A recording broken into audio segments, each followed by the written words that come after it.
Welcome to the Blogger Genius Podcast, brought to you by MiloTree. Here's your host, Jillian Leslie. Hello, everyone. Welcome back to the Blogger Genius Podcast. Before I get started, I wanted to speak to you WordPress users out there. David and I are hosting our first WordPress workshop where we are going to teach you all about how the platform works. So even if you have been using it, we're going to go in depth. We're going to go through the dashboard. We're going to show you how to create a post using the Gutenberg editor. We're going to show you how to optimize a post with Yoast. We're going to go through all of the different menus so you will understand the workings of WordPress and why it is such a powerful platform. And then we're going to be there to answer all of your questions. We're not leaving until we've answered everything. So this is happening March 26th, which is Wednesday, from 2 to 3:30 p.m. on Zoom. And if you can't make it, but you still want to participate or see it, I'll be sending the Zoom recording afterwards. We'd love you to show up live, but you don't have to. And you can submit your questions beforehand. And as I said, we will get to everything. So to find out more about this, head and sign up, head to milotree.com/WordPress. Really easy to remember. It's a WordPress workshop. milotree.com/WordPress. We hope to see you there. For today's episode, this is a continuation of my conversation with Monica Froese from Redefining Mom. In our part one, which I released maybe a month or two ago, we talked about overall strategy. And I said to her at the end, please come back so that we can talk about real tactics. I love it when people share real tactics on the podcast, because I want you always to walk away with ideas of things that you can implement in your business. Monica shares so much about setting up sales funnels. She is my sales funnels expert, and we talk a lot about having intentionality when you are a blogger or when you are trying to sell something. But really, it is about thinking through your customer journey, your visitor journey, and you will see that we agree on a lot when it comes to building businesses. I think you will get a tremendous amount out of this interview. So without further delay, here is my tactical interview with Monica Froese. Monica, welcome back to the show for I don't know what part. This is part 2 of our most recent podcast recordings. So I'm so glad you could make time during this weird time to talk to me. Yeah, I'm happy to be back. So we decided after we got off our last recording that we were going to do another, part 2, really talking about tactics and strategies. So I want to ask you, because I feel like you are the queen of the sales funnel. That's my new... I'll take it. Okay, that's my new title for you. So I want you to kind of walk through how you think about sales funnels and how other people should think about them. Because when I say sales funnel, I feel like people's brains explode. They seem complicated. So talk to me about it. I don't even like the term sales funnel. The thing is, in the industry, I feel like that's the standard term, so people use it. I prefer to think of it as a customer journey more than anything, because that's really what it is. You start at point A and you want to get them to point B, and there's a few stops in between that you have to fill in the gap. So that's really the funnel. So I prefer to call it a customer journey, but so many people refer to it as a sales funnel that I use that terminology like on sales pages and things, because that's what people are going to search for. I don't even see it that way. I see it as a journey to begin with. And then another thing that's come up recently, I have come to learn that a lot of people talk when they're writing their opt-in pages and they're writing their sales pages, they talk like they're talking to a warm audience, and they forget the fact that a funnel in essence is bringing cold people to you, not bringing warm people. Warm people already know you. And I always have seen, and I didn't realize this, but I always saw or felt like I was talking to cold people. I assumed people didn't know me outright. And I have come to learn that that has made it easier for me to gain traction, whereas other people make assumptions that people are already familiar with them and they're not. And so it loses them conversions in the sales funnel. That is like the number one thing I have learned over like the last 6 months dealing, because I really but I was really into my Promoted Pins course for 2 years. I wouldn't do anything but that because I wanted to make it the best course it could be. But I saw this huge gap before the Promoted Pins course that people didn't know how to have offers that converted from Pinterest. And I shelved that course forever. And then in the last 6 months, I've really put all my efforts into creating that.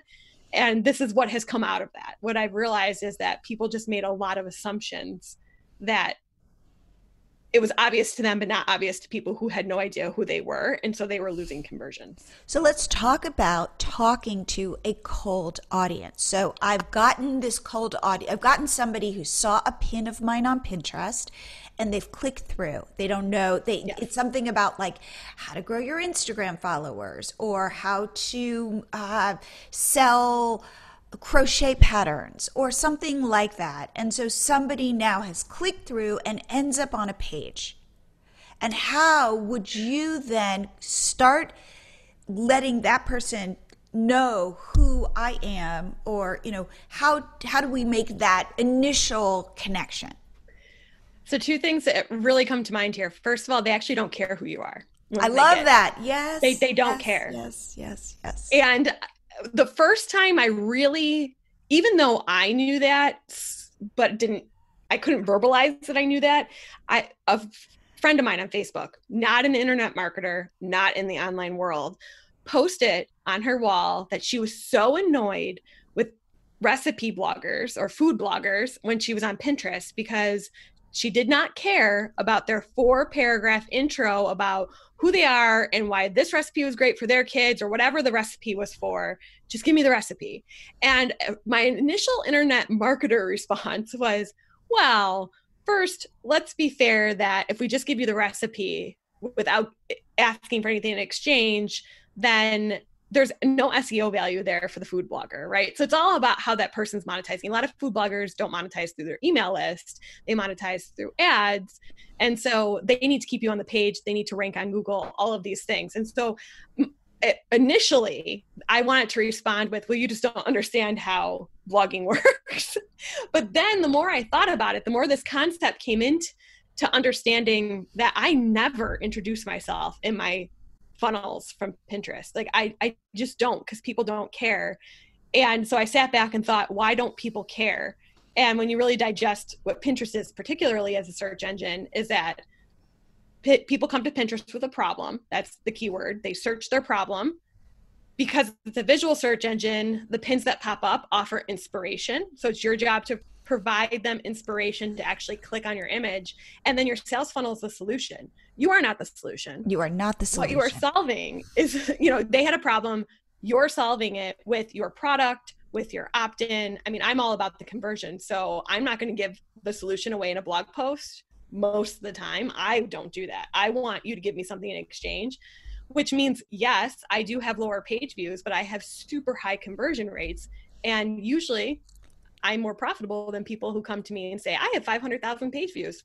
Fabulous. And they make a lot less than I do because they're just concerned about this page view. They're giving everything away, probably rambling about themselves too much. And then no one wants to take action on the post. There's also, we could go on, we can talk about this too, like too many calls to action, pop-ups and ads coming in. I can't tell you how many times I've had a funnel sent to me to review and a sales page had an ad on it. Oh, yes. David and I talk about this all the time. In fact, my most recent podcast, David and I talk about how as a blogger, you need to figure out what your customer journey or what your visitor journey is. And you need to have arrows, not literal arrows, but to say, do this and have it be one thing. Do I want you to sign up for my list? Do I want you to buy my product? Do I want you to click on 5 different pages?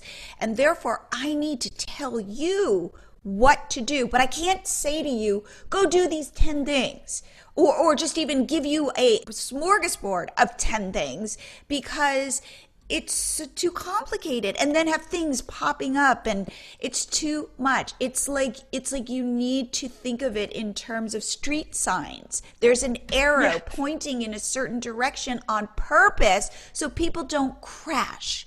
It's the same thing on your blog.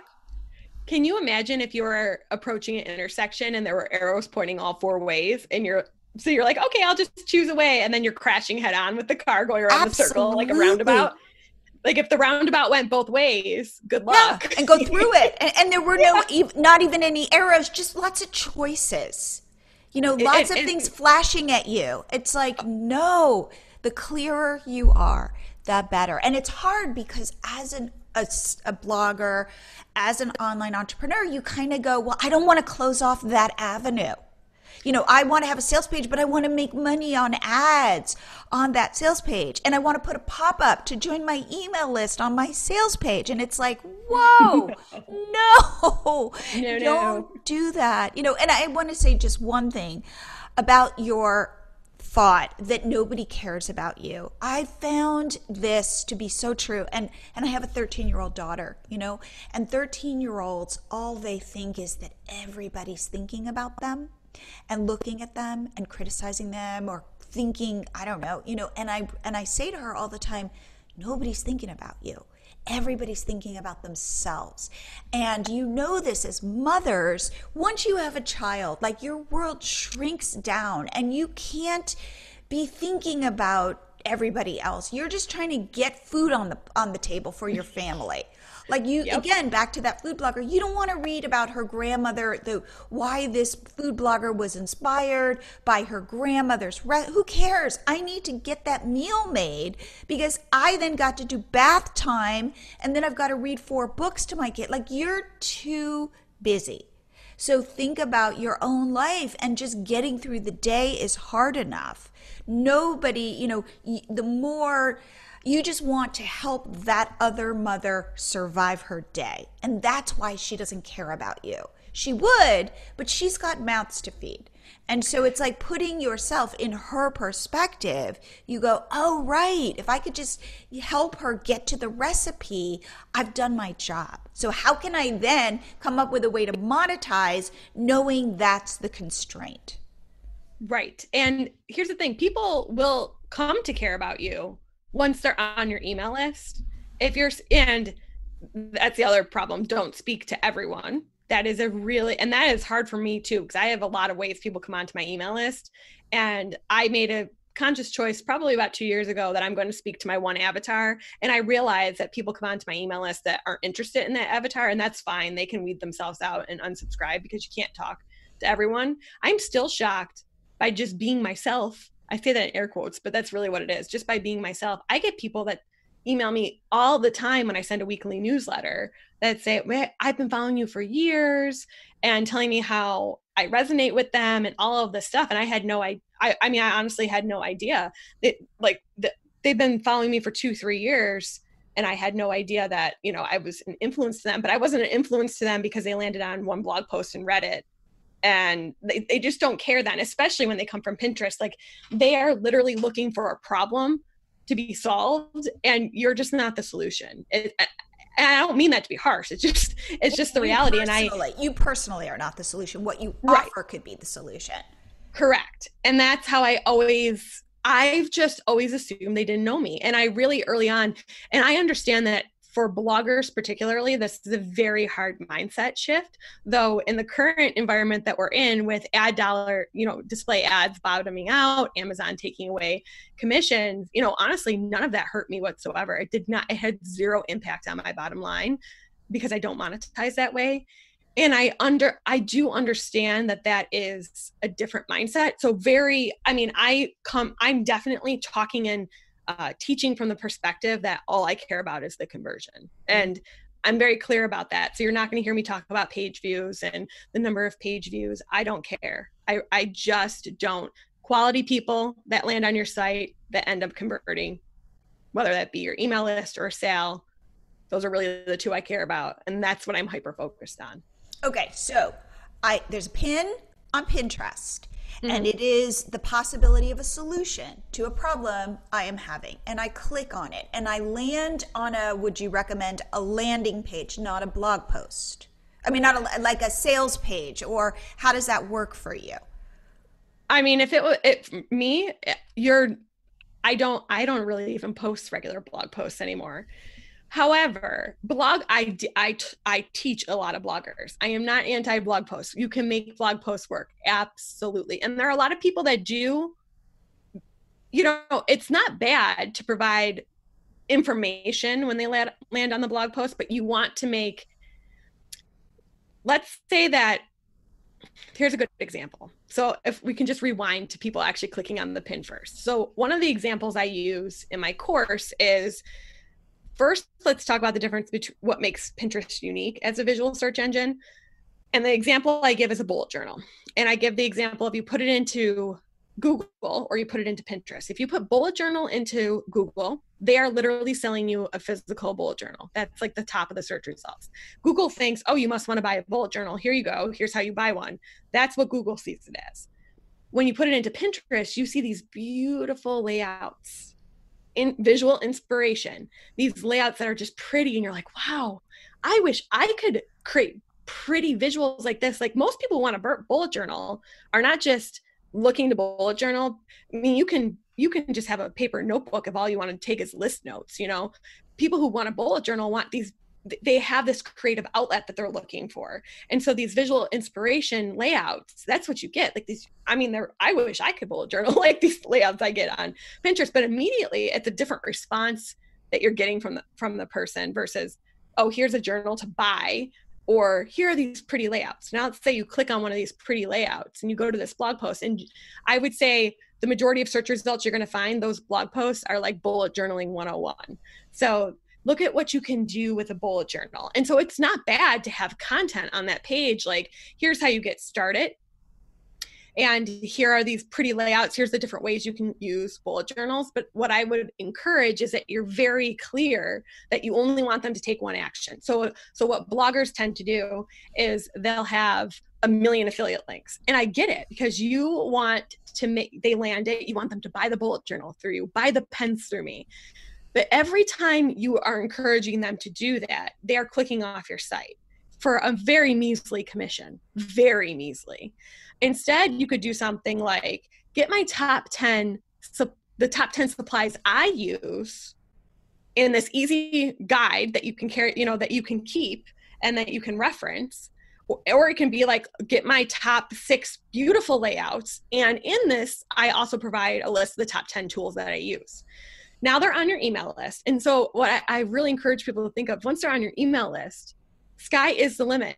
Send them to that bullet journal. Send them to those pencils. Send them to your 101 ebook on it. I mean, sell them after you own something, basically, is my attitude.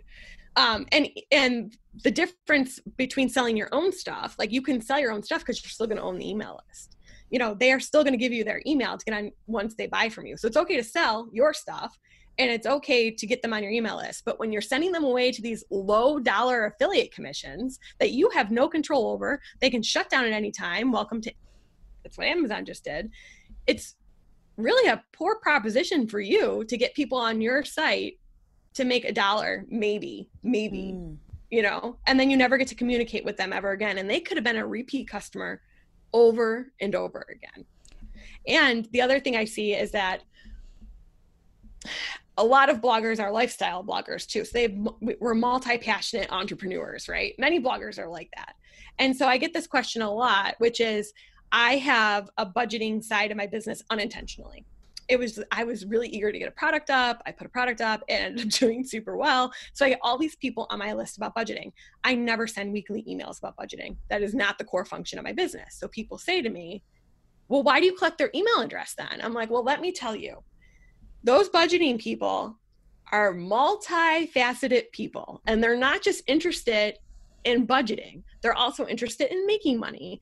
And there's a whole ton of ways I make money off that budgeting list outside of budgeting. And the people who really only want to hear about budgeting and don't want to hear about anything else I talk about, they just unsubscribe. And that's cool.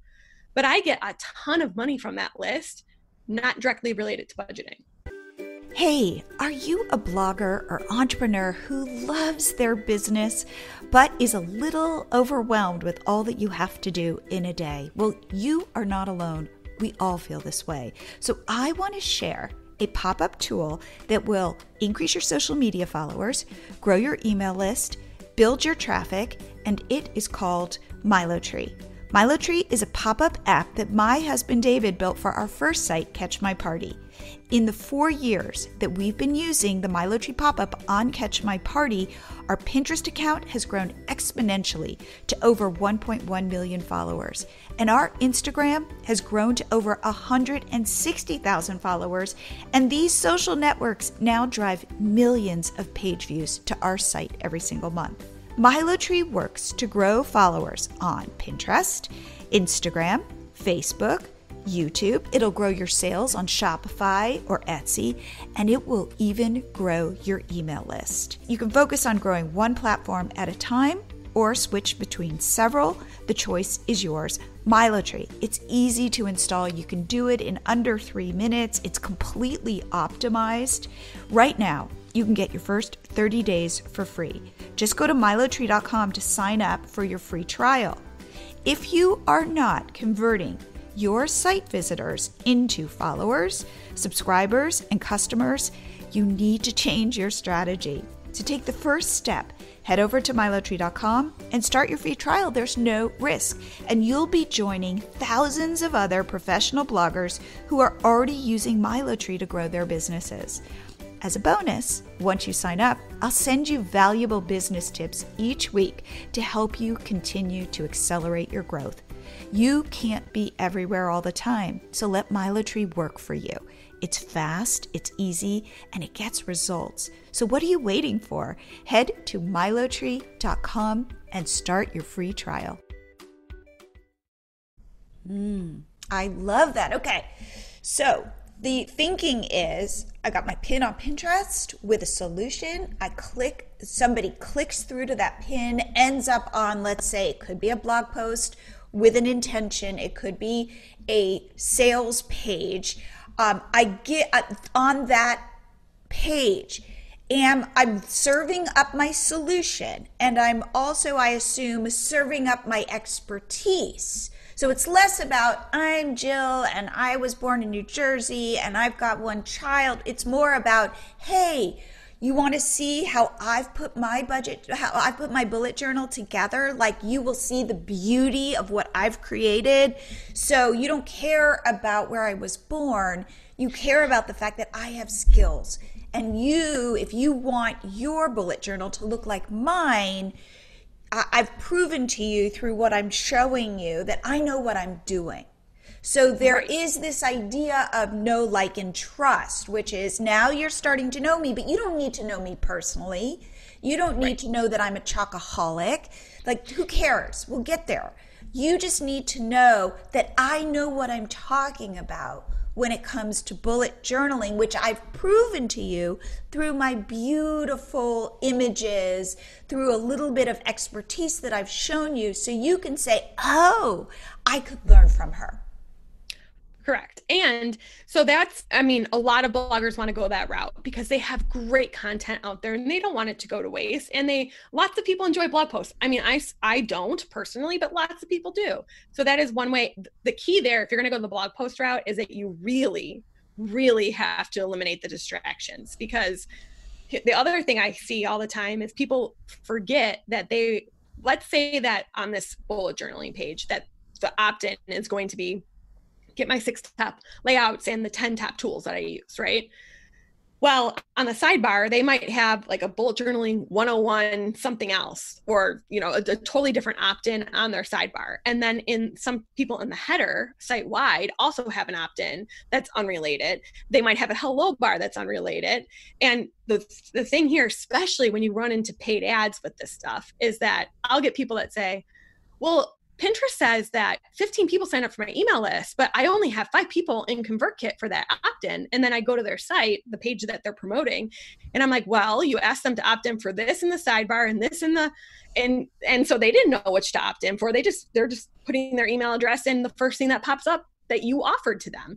And so people forget about that offering them 4 different ways to opt in, unless it's the same thing. Like, you can reiterate the opt-in throughout the blog post. As a matter of fact, you should have one pretty close to above the fold for that page. And then, again, reiterate it at the bottom at the very bare minimum, but not different opt-ins. That confuses people. Totally. Now let's do then this. Okay, so on this blog post, I'm not talking about me. I'm really talking about me as an expert, showing you what I can do and why you want to learn from me and why you want to join my list.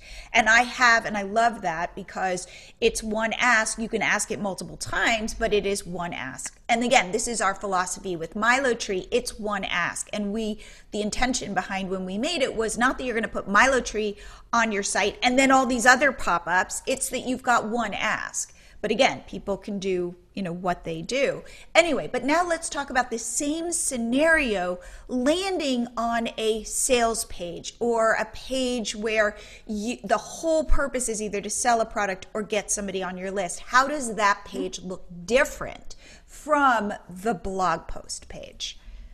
Well, the first thing is it's not going to have the typical sidebar, header, none of that. I mean, they are not on your actual blog at this point. They are on a page that is dedicated to do one thing and one thing only. And we can talk, I do have a type of sales page that does 2 things, but we can talk about that as after we get past talking about the opt-in and the sales page. So in an opt-in page scenario, when I have a landing page and it's just to get you to sign up for my email list, I personally use lead pages. I mean, you can use Elementor on WordPress. You can use a ton of different things, but essentially your typical, blog header and sidebar, it's not there. It is, and there is no, you can talk about what's in the opt-in and why it solves the problem, because again, they're still looking for their solution. So you still need to provide them with information as to why they should hand over their email list to get this great solution that you're offering, but you're not giving the solution on the page. Right. That's in the opt-in. So it's not, and by the way, it's like that fine line between here's the box, it's like you click over on the pin and there's just like a sign up box versus here's there's too much text or there's just a box. It's like, where is that fine line between I'm giving you enough to tell you what you're going to get, that you're willing to give me your email address, but I'm not overwhelming you with so much information that you're going to bounce. That is a great question. So I have done everything on the spectrum. I've done from literally, here's a picture of the opt-in and the opt-in box. Give me your email. I've done longer opt-in pages where I go more in depth about what the solution is, but not telling you how it's going to help solve your problem, but not telling you what it is. So it's a longer page and it has more information about me, because and I say that there's it's not about me, but there'll be an instructor section. So for this is a good example. I have an opt-in page for my Pinterest challenge, and there are a lot of people out there that want to teach you about Pinterest.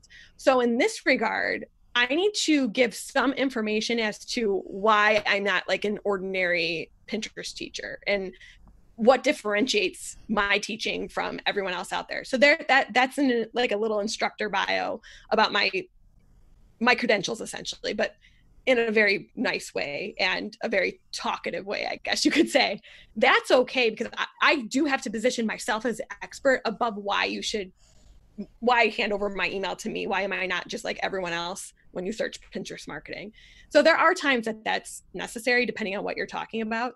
So I've tried everything from the short opt-in pages to longer opt-in pages to the blog post, because that's on the complete opposite end of the spectrum, where you're actually giving the solution, or you're talking more about the solution, but then you're providing some way for them to opt in. Like I said, with giving them your tools, you gave them the solution, but here are my tools, right? So it's an adjacent to the solution kind of situation.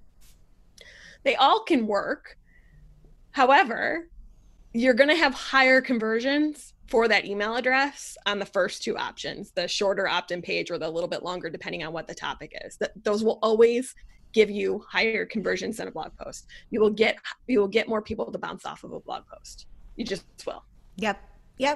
I completely agree. And again, part of it is the fact that this is all optimized for this one action.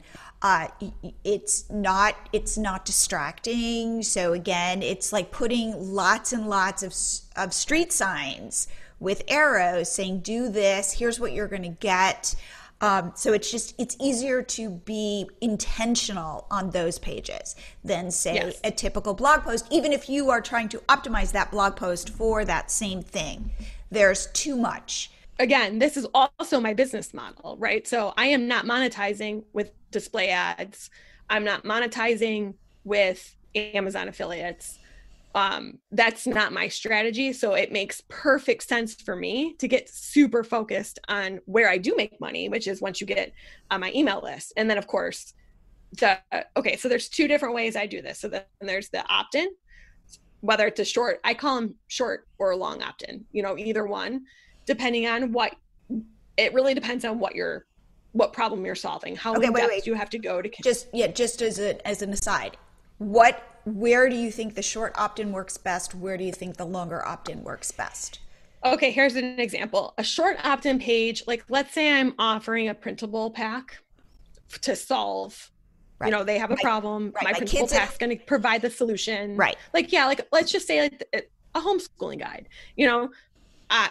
all these parents just became homeschooling parents. They're completely in the dark, and you have this great 10-page ebook that really, you're a teacher, you are an expert on this, really opt in to get my 10-page guide. Or maybe you are offering printables, your expertise is in grades 1 and 2, and you have this great printable pack that you want to provide to these new homeschooling parents. That it's a great way to get started. Maybe it's I know my daughter gets the same type of worksheet every morning. She's in second grade. Every morning they have the same type of worksheet that they do to kind of kick off their day. And it really solidifies that now it's school time. So it's like a habit ritual.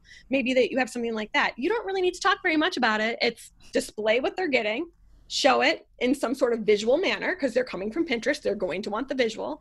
Give me your email address. Now, after they give the email address, you're going to go to a tripwire, of course, because I can't think of any opt-in at this point that I have that doesn't go to a tripwire. I can't think of any. Now, don't quote me on that. There might be a straggler out there from a long time ago that if you dig real deep, maybe you could find.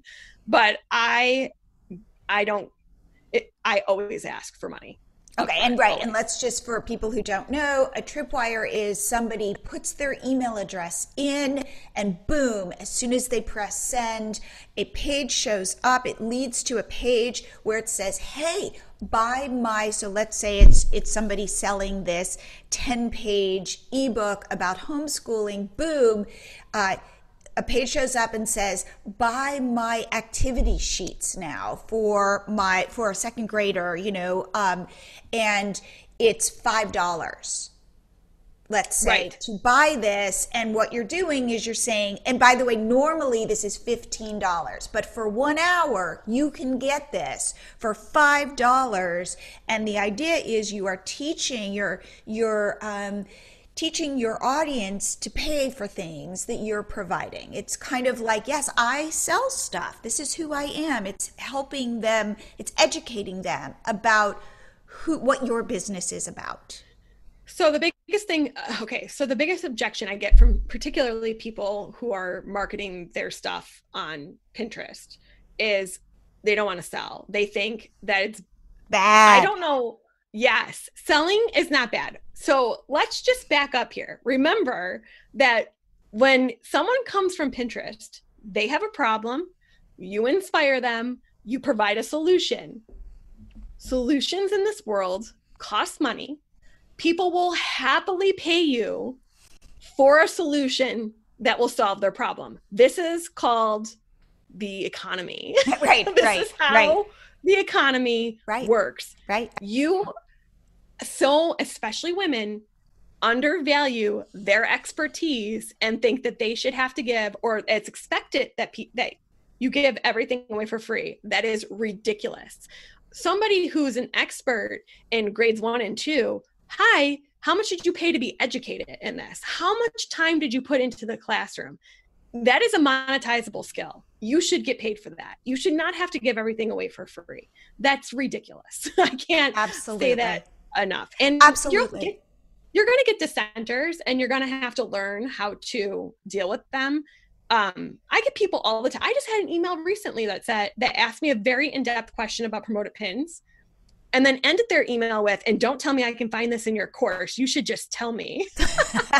And my response was literally, yes, this is actually a very in-depth question that has taken me years to hone the answer to. And yes, you can find it in my course.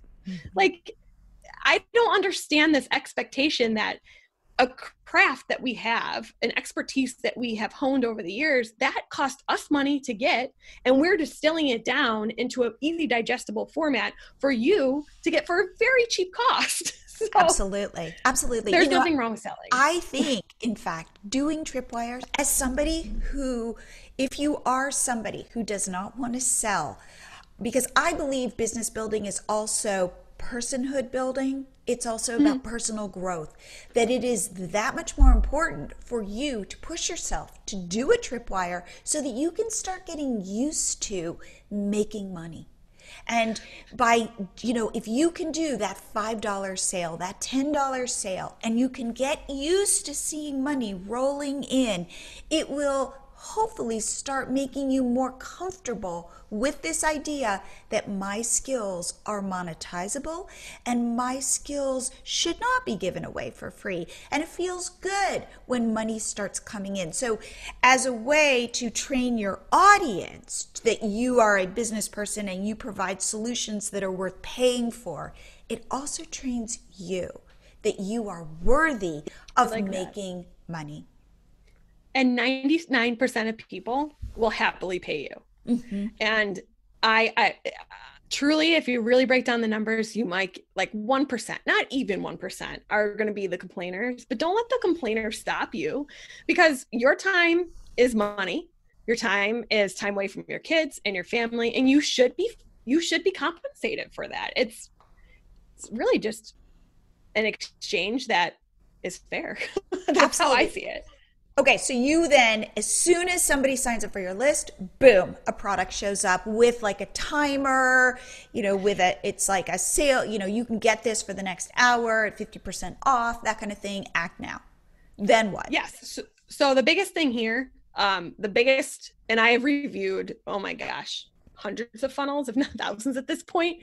And the biggest thing that I see, the number one thing, is the lack of connection between the opt-in and the tripwires. So I get people all the time that will say, I have a 70% conversion rate on my opt-in page, which is fabulous. Great job. But only 3% of people are buying my tripwire. Is that bad?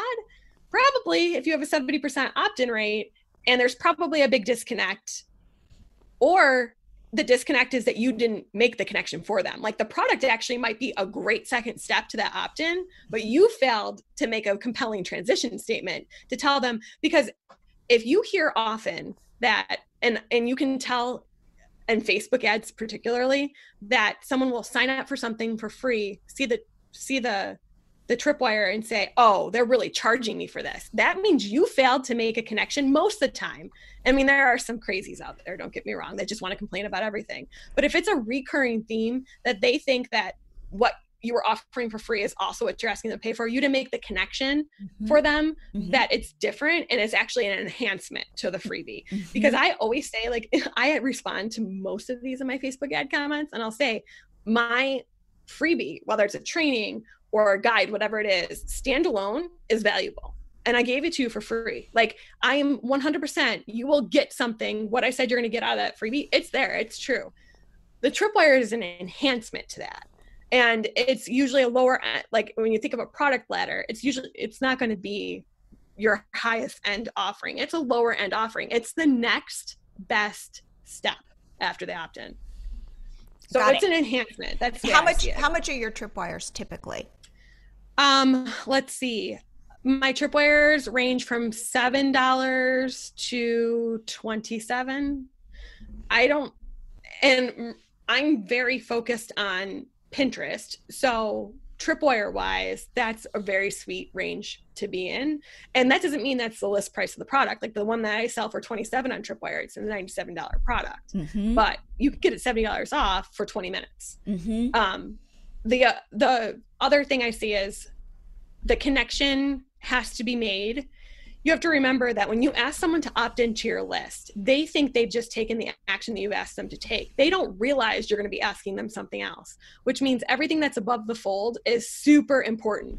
You not only have to let them know above the fold that what they just opted in for, they're about to get in their inbox. You also need to give a visual representation that there's more. Then you have to transition it that the more is valuable to what they just opted in for. It's like the enhancement. And you have to give the urgency and the price savings. So you have to fit quite a bit above the fold because, and you also have to remember people are mobile. 80% Yes. Again, think about it in terms of street signs. Like I feel like the more street signs directing you to where you want them to go, and I don't mean that literally, but I mean just what you were saying, which is you've got to educate them, and every piece needs to build off of what you've provided before. It's like telling a story. It's like giving directions. Now you go here, and this connects to this because of this, and this connects to this because of this, and here's an image of what you will receive. We tell you you've already gonna, the what you opted in for is already in your inbox, so that's done. Now you want to continue on your journey? I've got solutions for you. Here's what it looks like. Here's the price. Here's the savings. Act now because it's going to go away. And it's like you've got to connect the dots for your visitor. I feel like bloggers fall into this, make this mistake over and over again, which is, as bloggers, we're used to just kind of, especially if we've been blogging for a while, it's a little bit like, I'm just going to put stuff out there that I think about, and I'm going to make recipes that I find interesting, and then see what my audience thinks. Maybe they'll like my cookie recipe. Maybe they'll like my casserole recipe. There isn't really a strategy behind it. I feel like bloggers, like for example, if you are a lifestyle blogger, already you've fallen into this trap, which is, well, I like DIY and I like recipes and I like parenting, and you've already created a situation where focus is not your strong suit. Yeah.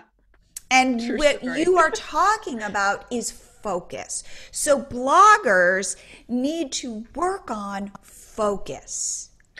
So, and this is the power of funnels. And this is where I feel, okay, this is a really great distinction. So I get bloggers all the time that say, but I was told I shouldn't have multiple topics on my blog.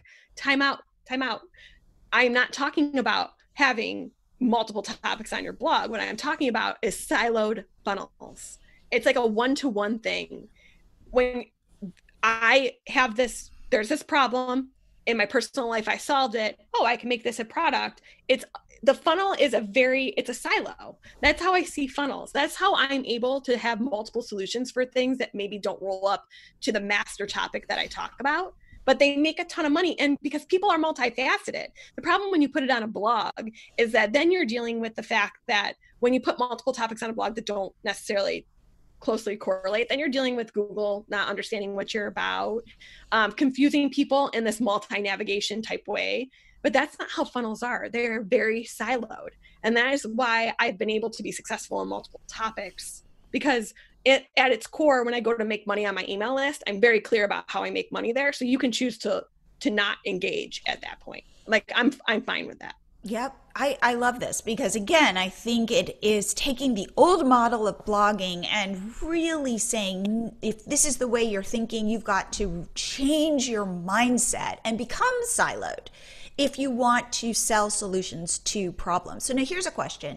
Can you take a pin? Let's say you sell a $100 product. Let's say you sell a $250 product. Can you have a pin that has the solution and it leads to a sales page and make the conversion on that sales page? Or do you need to send that person to an opt-in page, let's say, get them on your email list, warm them up, and then offer, and maybe with like, let's say the $15 tripwire, so that you eventually get them to the $250 product? Or can you get them from 0 to 60 quickly? What is your thought about that? I run into this question amongst two distinct audiences: physical product sellers and course sellers. They're typically the ones that are going to have something that's above $100 threshold. And if we go down like the e-com route of physical product sellers, they always just want the sale. And I sometimes feel like I'm banging my head against a wall, because I'm like, these people don't know you. And very few people are going to spend that much money with having no idea about your brand and knowing that your product's really great. They're not going to spend $250 cold for the most part. So there's like two things we're talking about here, because you can, if you go the paid ad route on Pinterest, you can retarget a warm audience. So you could have a pin that goes to a $250 product and choose to run a promoted pin to retarget people who are familiar with you. That could convert. That's a great strategy. But in search results, so just to back up. Okay, so I sell purses, let's say. Like I have some sort of factory in Italy, and I make these $250 purses. And I have a pin on Pinterest for my purse. So it's not about me. Maybe my story is it's eco-friendly and I designed this myself. Who knows? But it's a purse, and you're going to look at it and you're going to go, ooh, I like that purse. And you're going to click on that pin, and it's going to go to a sales page. Buy it, and it might say eco-friendly, designed by Jillian, who knows what. And people have an option to purchase it. And you're saying that people might not be willing to put out their credit card and buy this $250 purse as like a kind of just a one-off purchase, that they might need to then see this purse again in a retarget. So now Pinterest knows I've clicked on this pin, I have not purchased it. So when I'm on Pinterest again, let's say I've run an ad so that I know somebody's clicked on it, I'm going to show it to them again. And is that enough to get that purchase, would you say, for like a physical product? I think physical product sellers are still falling short on getting people on their email list. I mean, and it kind of in some ways astounds me, because every major retailer out there wants you on their email list. They make it very clear to you that that's what they want from you. A major retailer knows repeat customers are exactly where the money is. Totally. So I don't really understand that resistance. I have a hard time understanding the resistance that a lot of smaller physical product sellers from Pinterest have with building their email list. I mean, to me, it's like a no-brainer. You can educate them in email to buy your product. And now you're taking out all the noise from the search results, because now you're talking to them on a one-on-one relationship about your product, instead of letting them sift through hundreds of pins of other people who are offering similar solutions. Like, it just doesn't make sense to me, the resistance there. But yeah, so remember that Pinterest is a search engine. So of course they do have the smart feed, which is algorithm driven based on like your previous searches and stuff. But most people are searching in the search bar. And so they might already be they're almost a little bit warmer than, because they're already a little bit interested in a solution anyways, but they don't know your brand when they land on that $250 purse. Got it. So it's going to be a hard sell. I mean, it's going to be a harder sell for sure. So that's interesting, because I would say that would be the layup scenario, which is it's a physical good. I see a pin, I click on it, I would buy it. So now let's go to the person selling the $250 course, which is so much less tangible than the purse. Is somebody going to click on a pin, land on a sales page? It's a $250 course. I do not know this person, but it is something like Pinterest that I want to learn about for my business. Am I going to buy it then? Likely not. So likely not. No, likely not. In my experience, and I feel like I've seen so many businesses across every different niche selling every different kind of product. The direct sale, getting a sale directly from Pinterest from a search cold audience, you're talking under $100.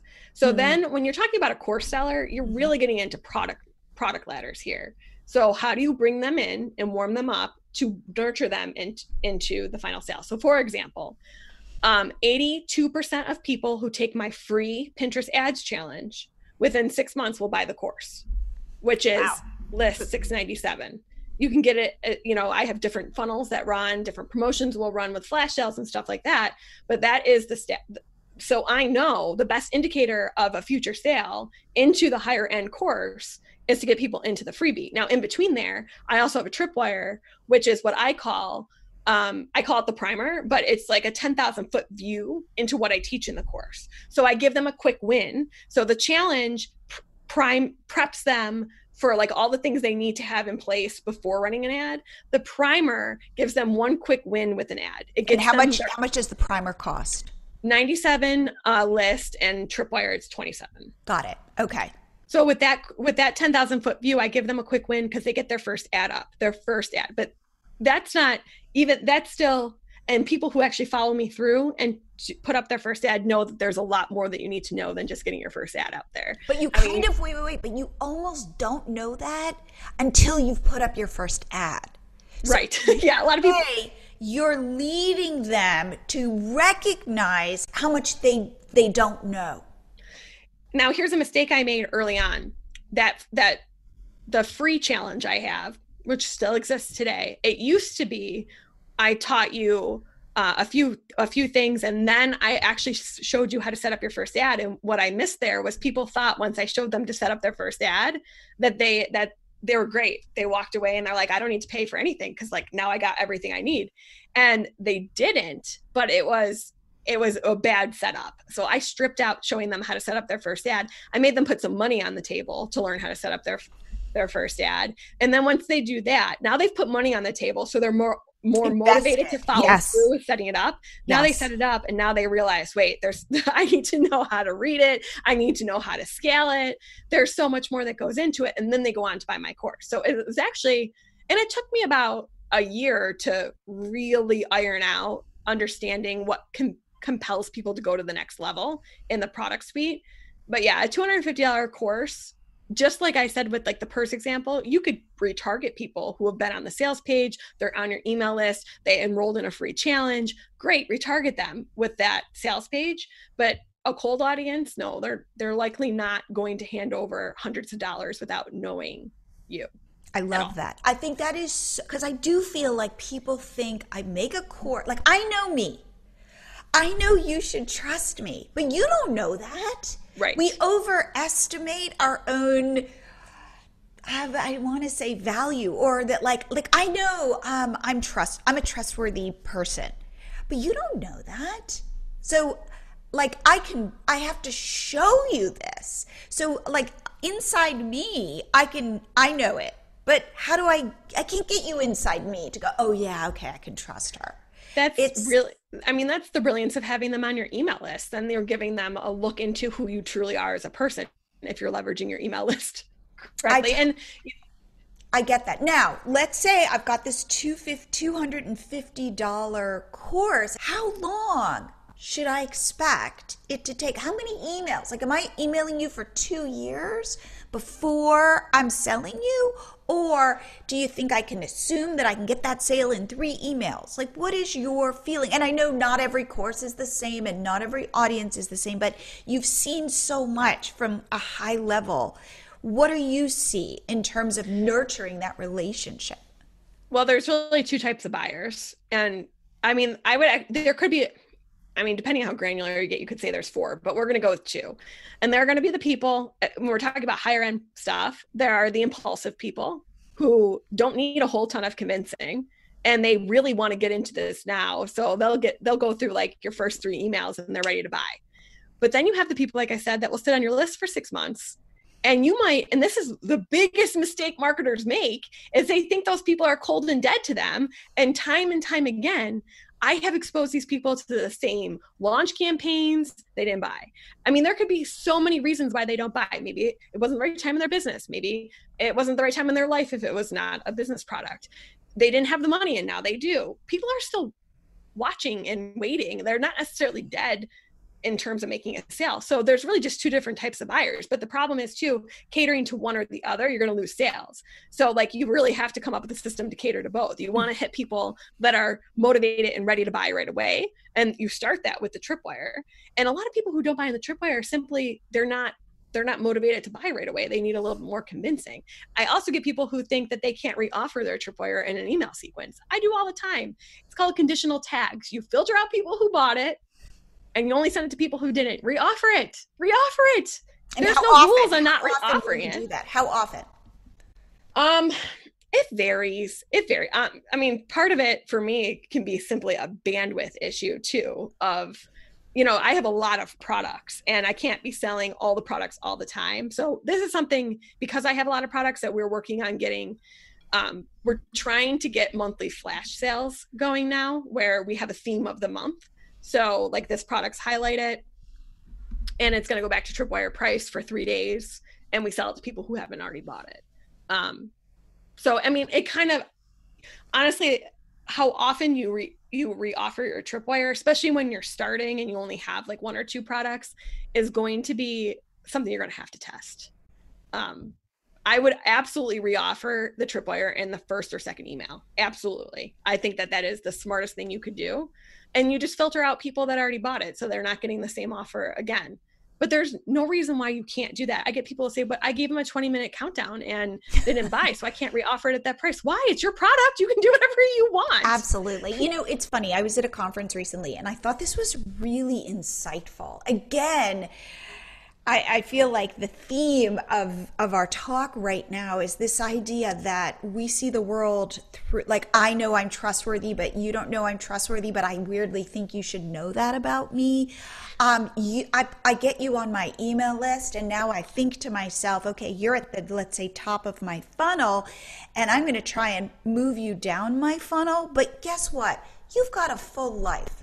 So do you, like, from your perspective, you could be popping in and out of my funnel through, say, 6 months or 2 years. Like, to think that you know where you are in my funnel, and I know you should follow this specific path to get to purchasing is crazy, because you might for 3 months totally forget who I am. And then I send you an email that somehow connects with you.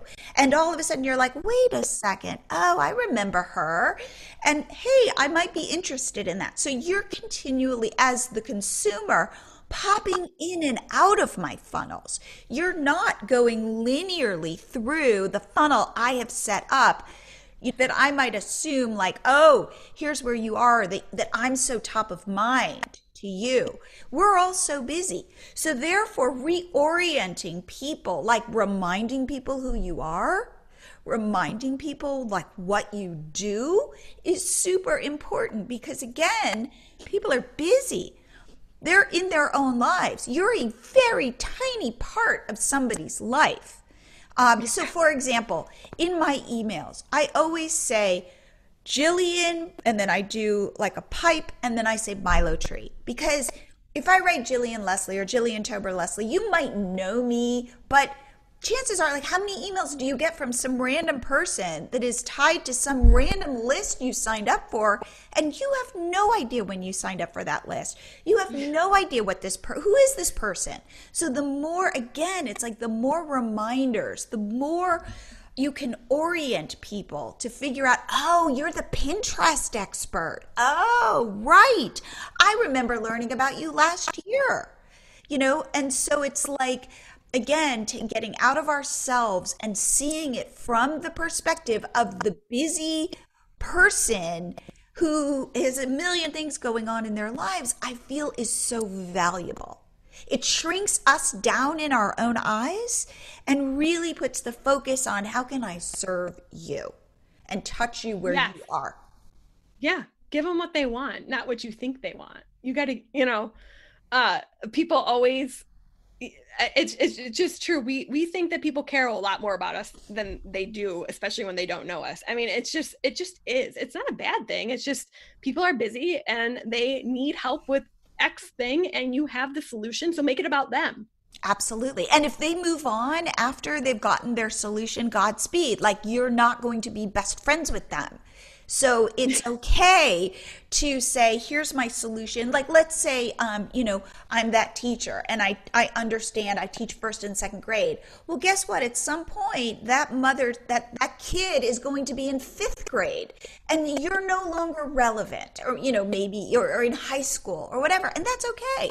So you provide this service for this person at this specific time. You go in and you say why I am the best person to solve your problem now.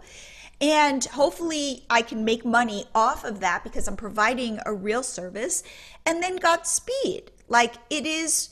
And I think too, as women, we get all confused in terms of relationship building. And instead of it being like, this is a transaction, which is not a bad word.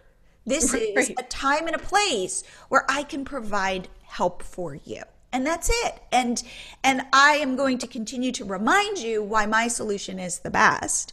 But if it's not worth it, it's not working for you, that's okay. Like as you say, you're fine if people opt out of your email list. More power to them. You don't have to be their best friend. Exactly. Yep. So for email, let's just talk briefly about this. So you're saying it could be that, again, because people are popping, let's say, in and out of your sales funnel, for you could get the sale even in 9 months or a year because it connects with that person at that time. Right.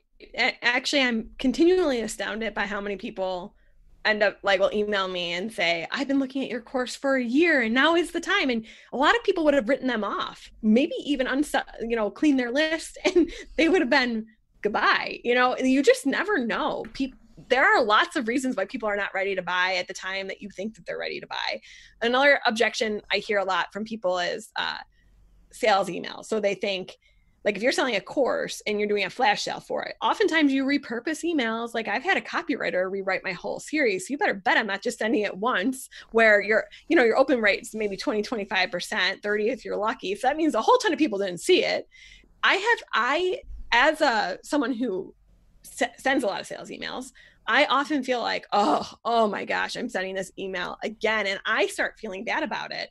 But I, as far as I know, I've not had one person say, I got this email 6 months ago. How dare you send it to me again? Never. I've never had it happen. I just have to stop for a second. I think that is brilliant. And I haven't really thought about that even in my own business. I love you. So you are taking, let's say, even a series of emails and resending them, or are you kind of cherry picking and reconfiguring? Sometimes, honestly, especially in flash sales, we just straight up repurpose the emails. Other times, there could be different, Pinterest, for example, in my Pinterest course, Pinterest changes. So there might be another relevant point that we're trading out in the intro. I'm always growing and expanding and learning new things. So there might be something else I learned that I know will be more compelling but the core content of those emails and the structure is the same. And we change the titles of the emails. Obviously you want to do that because you want to see, if you had a 20% open rate, maybe you can get a 30% open rate by making a small tweak. So we do things like that, but the core content is reused often. And it's hard even for me because I think, oh my gosh, people are going to hate me for this because they've already seen this, but they haven't. They're too busy. No, they're too busy.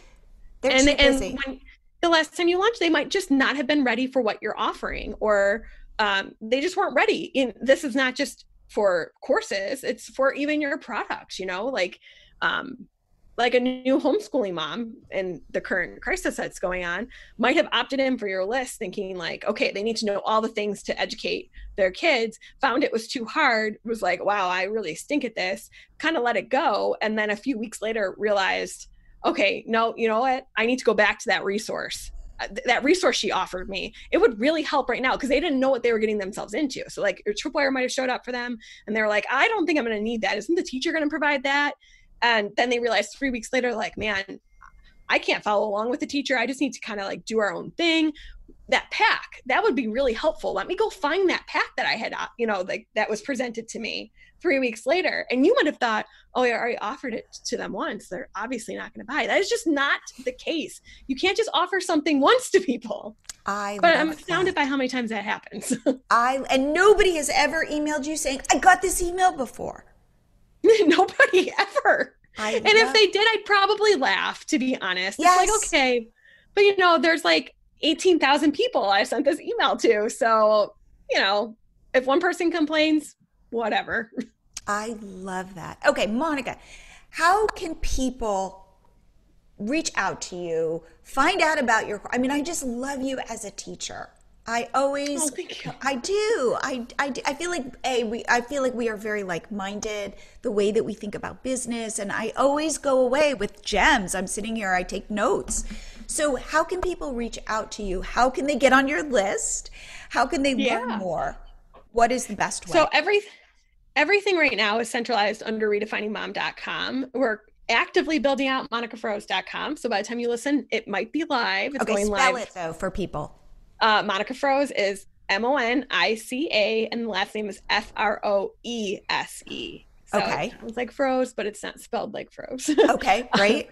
But regardless, if you go to Redefining Mom, we will link off to the new site too. So right now, everything's centralized under redefiningmom.com. And pretty much you can find all my products there and easily sign up for my list right there on the homepage. Awesome. Well, Monica, it is always such a pleasure to have you on the show. Oh, thank you so much for having me. I always love being here too. Wow, what a jam-packed episode. I thought that Monica shared so many great tactics, many of which I will be incorporating into our own businesses. My biggest takeaway is this idea that you are looking to solve a problem for your audience that you can then monetize, and that there can be different steps to that solution at different price points. I thought that was just a really insightful takeaway. And please remember, our WordPress workshop is happening March 26th, and we would love you to join. So please head to MiloTree.com/WordPress to learn more and sign up and reserve your seat. And I will see you here again next week.